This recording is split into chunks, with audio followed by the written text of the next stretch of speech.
"Can anyone talk to him?" the millionaire asked. The maid raised her hands and shocked everyone introduction. Welcome to our channel. Before we dive into today's incredible story, make sure to hit that subscribe button and ring the notification bell so you never miss our amazing content. And tell us in the comments, where are you listening to this story from? Are you from New York, Los Angeles, Texas, or maybe somewhere else in the world? We love hearing from our global audience. Now, let's begin this touching tale that will remind us all that sometimes the most profound connections come from the most unexpected places. Chapter 1. The Silent Millionaire. The morning fog rolled across the manicured gardens of the Blackwood estate in Malibu's California as Margaret Chen carefully arranged fresh white roses in the crystal vase. At 62, she had been working as head housekeeper for the Blackwood family for over 15 years, watching their lives unfold like chapters in a book she could never quite finish reading. The mansion stood like a fortress against the Pacific coastline, its glass walls reflecting the early morning sun. Inside, the silence was deafening, not the peaceful quiet of a home at rest, but the heavy, suffocating silence of a family that had forgotten how to speak to each other. Margaret had witnessed the gradual transformation of this house from a warm family home into something that felt more like a beautiful prison. The turning point had been 3 years ago, when everything changed in the span of a single, devastating night. Richard Blackwood, once a charismatic tech entrepreneur who had built his empire from nothing, now sat in his study every morning, staring blankly at the wall. The man who had once commanded boardrooms and inspired thousands of employees had become a ghost in his own home. "Mrs. Chen," came a weary voice from the doorway. Victoria Blackwood, Richard's wife, stood there in her silk robe, her perfectly styled blonde hair already showing signs of stress despite the early hour. "The family meeting is in an hour. Please make sure the conference room is ready." Margaret nodded, understanding the weight behind those simple words. Every month, the Blackwood family gathered to discuss Richard's condition, to try yet again to find a way to reach the man who had once been the center of their universe. As Victoria disappeared down the hallway, Margaret made her way to the conference room, a space that had once hosted celebrations and holiday gatherings. Now it served as a place where hope came to die. Month after month, the room overlooked the pool area where Richard spent most of his afternoons, sitting in the same chair, looking out at the ocean. Margaret had watched him from the windows countless times, her heart breaking a little more each day. She had seen him in his glory days, the way he would light up when talking about his latest project, how he would laugh at his own jokes, the pride in his eyes when he spoke about his family. The accident had changed everything. A drunk driver had run a red light, hitting Richard's car head-on. Physically, he had recovered remarkably well. A few scars, some lingering back pain, but nothing that couldn't be managed. The real damage was invisible, locked away in the depths of his mind. Post-traumatic stress disorder, the doctors had explained. Severe depression, selective mutism. The technical terms felt inadequate to describe the man who now existed in a world of silence, surrounded by people who loved him, but couldn't reach him. Margaret finished arranging the chairs around the mahogany table and stepped back to survey her work. In 30 minutes, this room would be filled with the best minds money could buy, doctors, therapists, specialists from around the world. And once again, they would sit around this table, discussing Richard as if he were a puzzle to be solved rather than a human being in pain. The sound of expensive heels clicking on marble announced the arrival of Dr. Patricia Williams, Richard's primary psychiatrist. Margaret had come to respect the woman over the past 3 years, recognizing the genuine concern in her eyes despite her professional demeanor. "Good morning, Margaret," Dr. Williams said, setting her briefcase on the table. "How has he been this week?" Margaret paused, considering her words carefully. "The same, Doctor. He sits by the pool from 2 to 4 every afternoon. He eats his meals when they're brought to him. He follows his basic routine." "Any signs of engagement? Any moments where he seemed present?" Margaret's mind drifted to the previous Tuesday, when she had been dusting the living room and had accidentally knocked over a small frame containing a photo of Richard with his grandson. The crash had been loud, and for just a moment she had seen Richard's head turn toward the sound. Their eyes had met for perhaps 3 seconds, and she had seen something there, a flicker of recognition, of awareness. But before she could react, he had turned away, returning to his silent world. "Nothing significant," Margaret replied, choosing not to mention the moment. She had learned that false hope was sometimes crueler than no hope at all. Dr. Williams nodded, making a note in her file. "I've been consulting with colleagues in Switzerland about a new treatment approach. It's experimental, but the results have been promising for patients with similar conditions." Margaret continued her preparations, listening to the familiar rhythm of medical discussions that had become the soundtrack of this house. She had heard about revolutionary treatments, breakthrough medications, and innovative therapies. None had worked. The family began arriving at 10 o'clock sharp. James Blackwood, Richard's eldest son, entered first. At 35, he had inherited his father's business acumen but lacked his warmth. The pressure of running the company while dealing with his father's condition had aged him considerably. "Any change?" James asked Dr. Williams, the same question he posed every month. "We're exploring new options," came the same diplomatic reply. Sarah Blackwood Martinez, Richard's daughter, arrived next with her husband Carlos, at 32. Sarah had been the apple of her father's eye, and his silence had hit her the hardest. Margaret had found her crying in the garden more times than she could count. Victoria took her place at the head of the table, her role as family matriarch a burden she bore with grace but visible strain. The past 3 years had transformed her from a vibrant socialite into a woman who seemed to carry the weight of the world on her shoulders. "Let's begin," Victoria said, her voice steady despite the tremor in her hands. "Dr. Williams, what are our options?" And so began another monthly ritual, another attempt to find the key that would unlock Richard's self-imposed prison. Margaret excused herself to check on Richard, leaving the family to their discussions. She found him exactly where she expected, in his chair by the pool, staring out at the endless expanse of blue water. He was dressed in his usual outfit, khakis and a white button-down shirt, clothes that Victoria insisted he wear to maintain some sense of normalcy. Margaret had tried everything over the years. She had spoken to him about the weather, about the news, about memories from better times. She had brought him his favorite foods, played his favorite music, shown him photos of his grandchildren. Nothing had elicited more than a brief glance or a slight nod. Standing there in the California sunshine, watching this broken man sit in his golden cage, Margaret felt the familiar ache in her chest. She had raised 4 children of her own, had weathered her own storms, had learned that sometimes the deepest wounds were the ones that couldn't be seen. As she turned to leave, she heard the sound of voices becoming more animated from the conference room. Through the glass doors, she could see the family members gesturing, their frustration evident even from a distance. After an hour of discussion, they would reach the same conclusion they always did, that they needed to keep trying, keep hoping, keep believing that somewhere inside the silent man by the pool, Richard Blackwood was still fighting to come home. Chapter 2. The Breaking Point. The conference room had the energy of a pressure cooker about to explode. Margaret could feel the tension as she served coffee to the assembled family members and medical professionals. Dr. Williams was presenting charts and graphs, her voice clinical and measured, but Margaret could see the frustration building in every face around the table. "The neurological tests show no physical damage that would prevent speech," Dr. Williams explained, pointing to brain scans displayed on her laptop. "The trauma has created psychological barriers that are proving remarkably resistant to traditional treatment methods." James slammed his hand on the table, causing several coffee cups to rattle. 3 years, doctor. 3 years of traditional treatment methods and experimental approaches. My father sits in that chair every day, and we're no closer to reaching him than we were the day after the accident." Margaret continued her quiet service, invisible to the family in their distress, but absorbing every word. She had watched James transform from a confident businessman into a man carrying the weight of an entire company while watching his father fade away.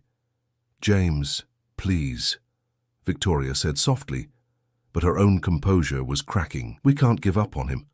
Sarah looked up from her hands, her eyes red-rimmed. "Maybe we need to accept that he's gone. Maybe the man we knew died in that accident, and we're just holding on to a ghost." The words hung in the air like a physical blow. Margaret saw Victoria flinch as if she'd been slapped. "He's not gone," Victoria said fiercely. "He's in there somewhere. He has to be." Dr. Williams cleared her throat. I understand your frustration, but abandoning treatment at this point would be premature. There are still options we haven't explored. Like what? Carlos asked, speaking for the first time. We've tried cognitive behavioral therapy, exposure therapy, medication, meditation, art therapy, music therapy. What's left? Margaret finished serving the coffee and stepped back against the wall, her usual position during these meetings. She had become skilled at making herself invisible, a necessary talent in a house full of people who were drowning in their own grief. There's a facility in Sweden, Dr. Williams said slowly, that specializes in cases like Richard's. The treatment is intensive, requiring a minimum 6-month commitment, but their success rate with selective mutism in trauma patients is significantly higher than conventional approaches. Sweden? Victoria's voice cracked. You want me to send my husband to Sweden? It's not a decision to be made lightly, Dr. Williams acknowledged, but conventional therapy isn't working. Richard needs something more intensive, more immersive. Margaret watched the family process this information. She had come to understand their dynamics over the years. James the pragmatist, Sarah the emotional one, Victoria the protector, and Carlos the voice of reason. They loved Richard deeply, but they were all drowning in their own ways. What about his company? James asked. I've been running it for 3 years, but the board is getting restless.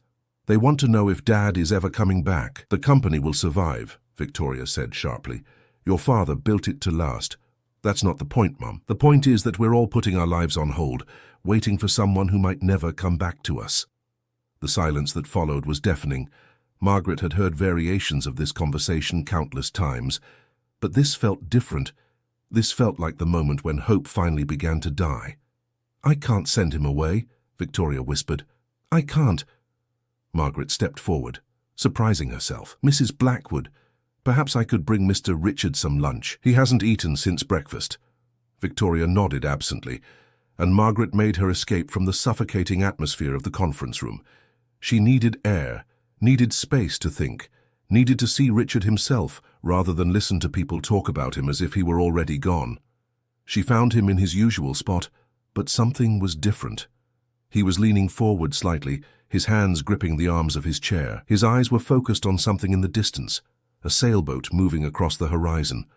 Margaret approached slowly, not wanting to startle him. Mr. Richard, I brought you some lunch. She set the tray on the small table beside his chair and waited. For a moment, she thought she saw his eyes flicker toward her, but then he was back to watching the boat. It's a beautiful day, she said softly, settling into the chair beside him. This was against protocol. She was supposed to deliver the food and leave, but something in his posture made her stay.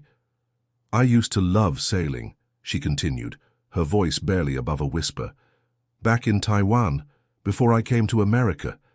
My father had a small boat, nothing fancy like these rich people have, but it was ours. He taught me that the ocean doesn't care about your problems, it just is. Margaret wasn't sure why she was sharing this memory. In 15 years of working for the Blackwood family, she had never talked about her own life, her own losses, but sitting here beside this broken man, watching him watch the world from behind his invisible walls, she felt compelled to bridge the gap between them. My father died when I was 23, she said. Heart attack. One day he was teaching me to read the wind, and the next day he was gone. I was so angry at the ocean for taking him. It took me years to understand that anger was just another kind of prison. Richard's breathing seemed to change slightly, becoming more rhythmic. Margaret took this as encouragement to continue. I came to America with nothing, couldn't speak English, didn't know anyone, had $50 in my pocket. I was so scared I could barely leave my apartment for the first month. But you know what got me through? The same thing that got me through my father's death. The understanding that life keeps moving, like the ocean. We can choose to move with it, or let it move around us. From the conference room, Margaret could hear raised voices. The family was discussing Richard's future, making decisions about his care, his treatment, his life. But here, in this moment, it was just the two of them, and the endless Pacific stretching toward the horizon. They love you, Margaret said, her voice thick with emotion. They're in there right now, fighting for you, trying to find a way to bring you home. But maybe the way home isn't about them finding you. Maybe it's about you finding your way back to them." Richard's hand moved slightly on the arm of his chair, and Margaret felt her heart skip. It was the first voluntary movement she had seen from him in months. "I know you're in there," she whispered. "I know you can hear me, and I know it's scary to come back to a world that hurt you so badly. But hiding from the world isn't living, Mr. Richard. It's just existing." The voices from the conference room grew louder, and Margaret could make out individual words now. Sweden, 6 months, last resort. She knew the family was reaching their breaking point, that this might be the last meeting where they discussed keeping Richard at home. "They're going to send you away," Margaret said, her voice urgent now. "They don't want to, but they don't know what else to do. They're drowning, Mr. Richard. They're drowning trying to save you." For a moment, she thought she saw his eyes focus on her face. But then the moment passed, and he was back to staring at the horizon. Margaret stood up, her heart heavy with the weight of unspoken words. "I'll be here when you're ready to come home," she said, "however long it takes." As she walked back toward the house, she heard the sailboat's horn in the distance, a lonely sound that seemed to echo the loneliness of the man she was leaving behind. Chapter 3. The Unexpected Breakthrough. The decision had been made. Margaret could see it in Victoria's red-rimmed eyes, in James's rigid posture, in Sarah's defeated slouch. The family had reached their limit, and Dr. Williams had the paperwork for the Swedish facility spread across the dining room table. "The flight is scheduled for next Friday," Dr. Williams explained, her voice professionally gentle. "The facility is expecting him, and they've assured me that their success rate with cases like Richard's is quite encouraging." Margaret stood in the doorway, holding a tea service that no one had requested. She had become expert at finding reasons to be present during these conversations, her heart breaking a little more with each passing day. 6 months minimum, Victoria repeated, as if saying it aloud would make it real. "What if he doesn't understand why we're sending him away? What if he thinks we're abandoning him?" "Mum," Sarah said gently, "he doesn't understand anything right now. Maybe being in a different environment will help." Margaret watched the family struggle with their impossible choice.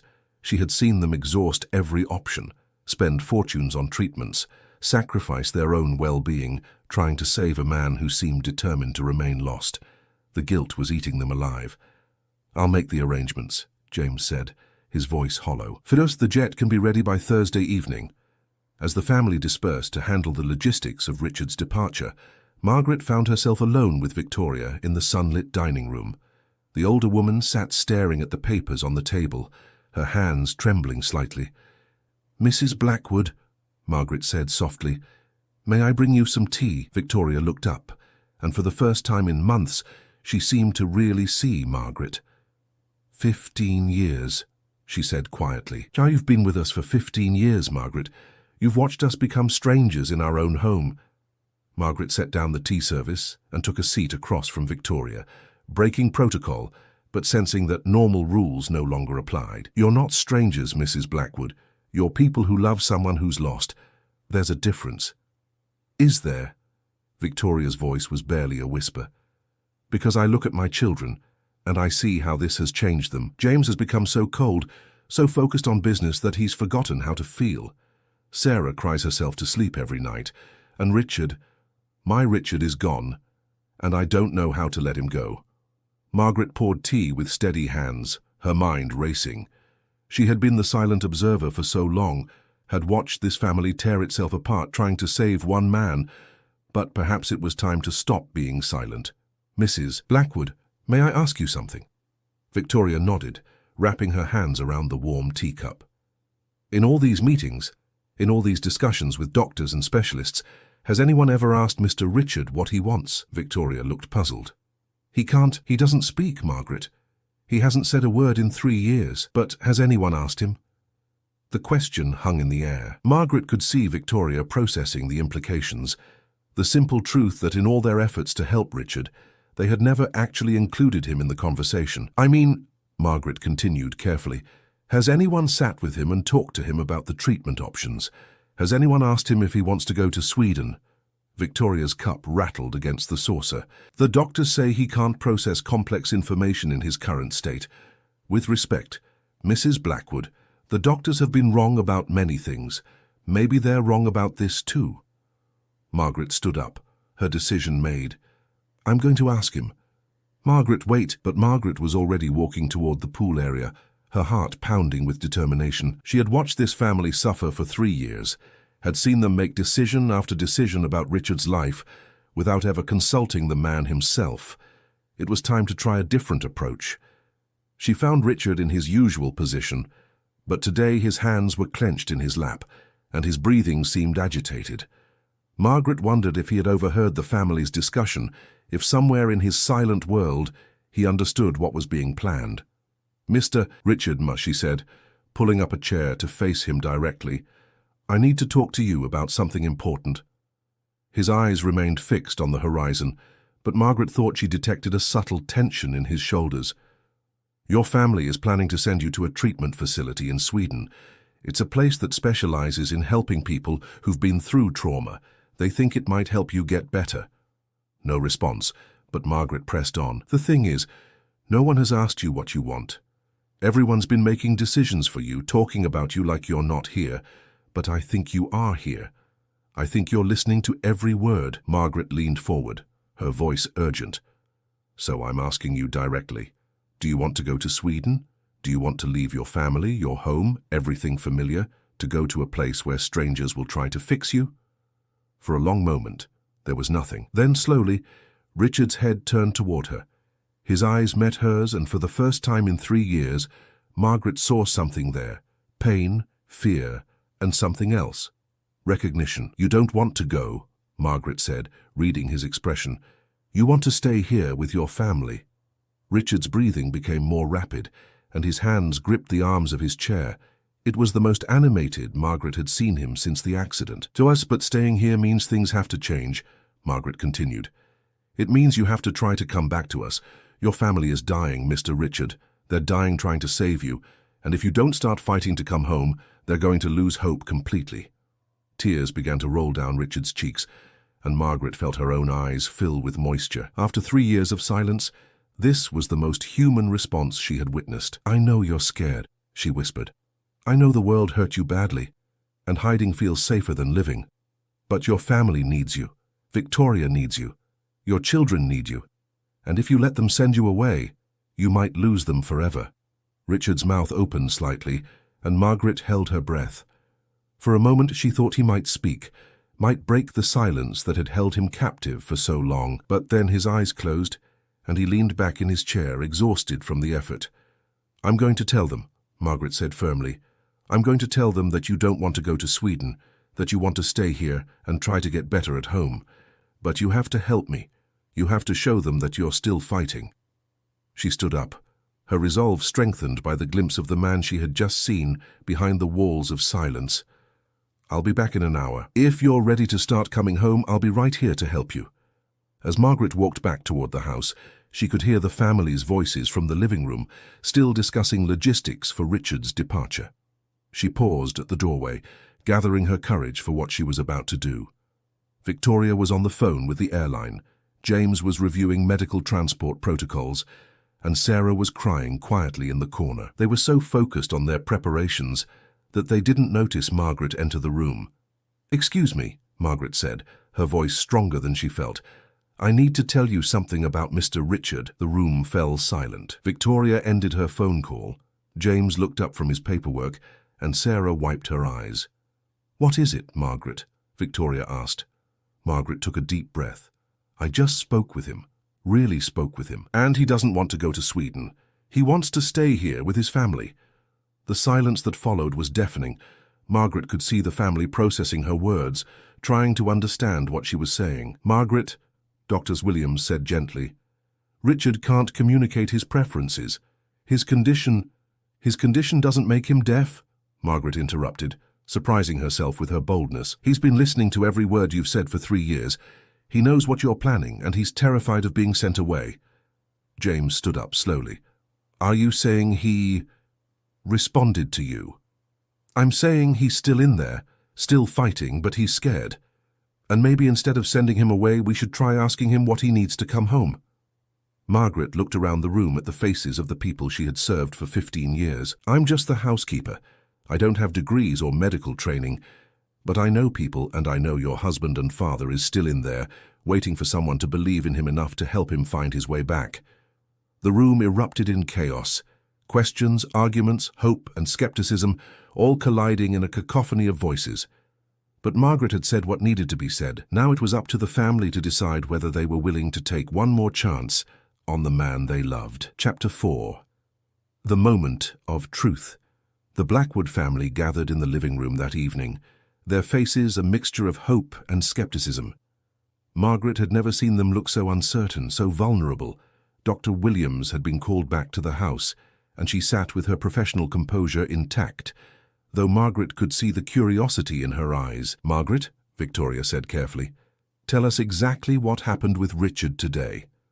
Margaret stood before them, her hands clasped tightly in front of her. For 15 years, she had been the invisible presence in this house, the one who cleaned up after their lives but never participated in them. Now, suddenly, she was at the center of everything. "I asked him if he wanted to go to Sweden," Margaret said simply. "I looked him in the eye and asked him directly. He turned to look at me, really look at me, and I could see the answer in his face. He was scared. He didn't want to leave." Dr. Williams leaned forward. "Margaret, I need you to understand that patients with Richard's condition can sometimes seem responsive when they're actually just reacting to stimuli. What you interpreted as communication might have been—" "It wasn't just a reaction," Margaret interrupted, her voice firm. "He was crying. He was gripping his chair so tightly his knuckles were white. That man was listening to every word I said, and he was terrified of being sent away from his family." Sarah stood up abruptly. "Then why won't he talk to us? Why won't he acknowledge us?" Margaret looked at Sarah with compassion. "Because you're not just people to him. You're his daughter, his wife, his son. The stakes are higher. What if he tries to come back and fails? What if he speaks and it's not enough? What if he disappoints you?" The room fell silent. Margaret could see her words hitting home, could see the family beginning to understand the impossible pressure Richard might be feeling. "But he communicated with you," James said slowly. "Why you?" Margaret had been asking herself the same question. "Because I'm safe," she said finally. "I'm not expecting him to be the man he was before. I'm not waiting for him to run his company or be a perfect husband and father. I'm just there. No expectations, no pressure." Victoria was crying now, her composed facade finally cracking. "All this time, we've been trying so hard to bring him back that we never considered he might be afraid to come back." "What do you suggest we do?" James asked, his voice hollow. Margaret took a deep breath. "Let me try to reach him, not as a doctor or a therapist, but as someone who has nothing to lose. Give me a chance to help him find his voice again." Dr. Williams shook her head. "I can't recommend that approach. Margaret, you're not qualified to handle a patient with Richard's complex psychological condition. If something goes wrong—" "With respect, doctor," Margaret said, "your qualified approach hasn't worked for 3 years. Maybe it's time to try something different." The family exchanged glances. Margaret could see the internal struggle playing out on their faces, the desperate desire to try anything against the fear of false hope. "What exactly are you proposing?" Victoria asked. "Give me 2 weeks," Margaret said. "Cancel the Sweden trip for now.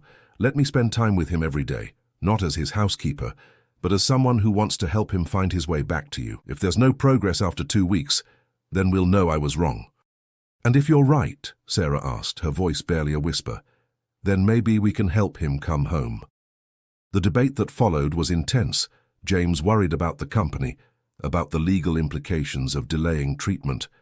Sarah was afraid of getting her hopes up, only to have them crushed again.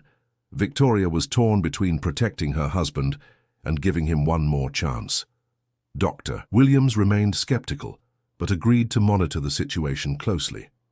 "If Richard shows any signs of distress or if his condition deteriorates, we proceed with the original plan," she said firmly. Finally, Victoria made the decision. 2 weeks, she said. "But Margaret, I need you to understand the weight of what you're taking on. If this doesn't work, if we lose him completely—" "I understand," Margaret said, "but I have to try. He's worth trying for." The next morning, Margaret approached Richard's chair with a different purpose. She wasn't bringing him food or checking on his physical needs. She was coming to talk to a man who might be listening. "Good morning, Mr. Richard," she said, settling into the chair beside him. "I talked to your family last night. They've agreed to let me try to help you find your way back to them." Richard's posture was the same, his gaze fixed on the horizon, but Margaret thought she detected something different in his breathing.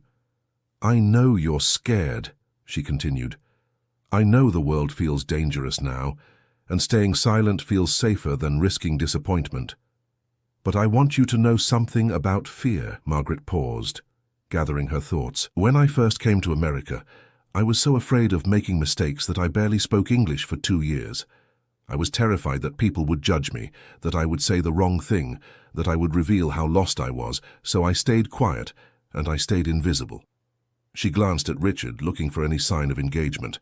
"But staying silent didn't protect me from judgment, it just made me disappear. And I realized that being invisible wasn't safety, it was another kind of death."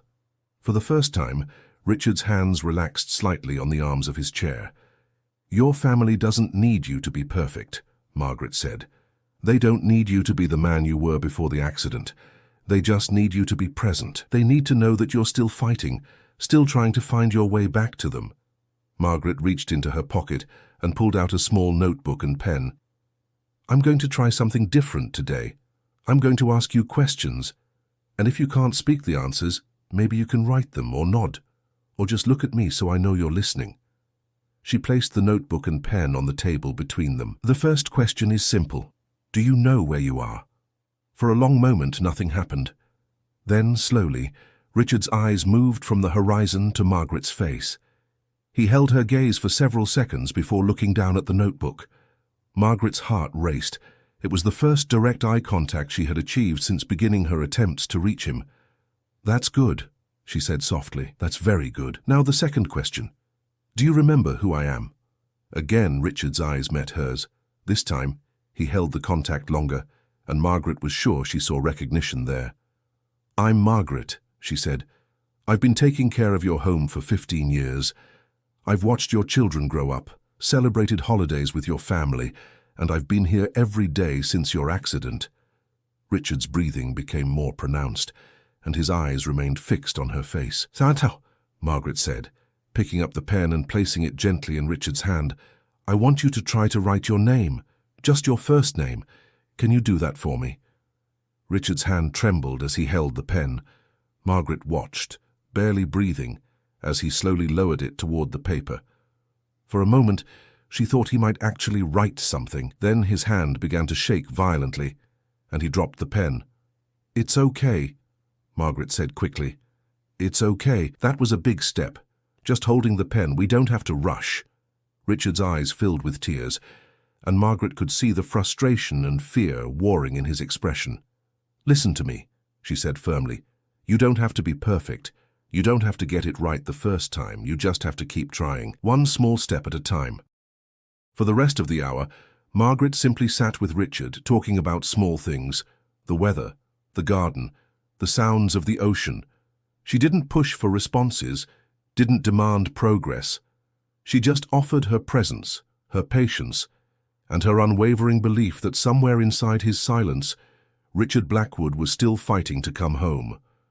When she finally stood to leave, Richard's eyes followed her movement. It was subtle, but it was there.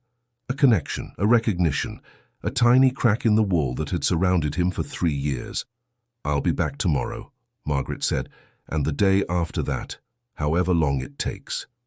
As she walked back to the house, Margaret felt a mixture of hope and terror. She had seen something in Richard's eyes, something that told her he was still there, still reachable, but she also understood the enormous responsibility she had taken on, the family's healing, their future, their ability to move forward. It all rested on her ability to guide one broken man back to the world of the living. Tomorrow would bring new challenges, new attempts, new possibilities. But for the first time in 3 years, Margaret felt like they were moving in the right direction.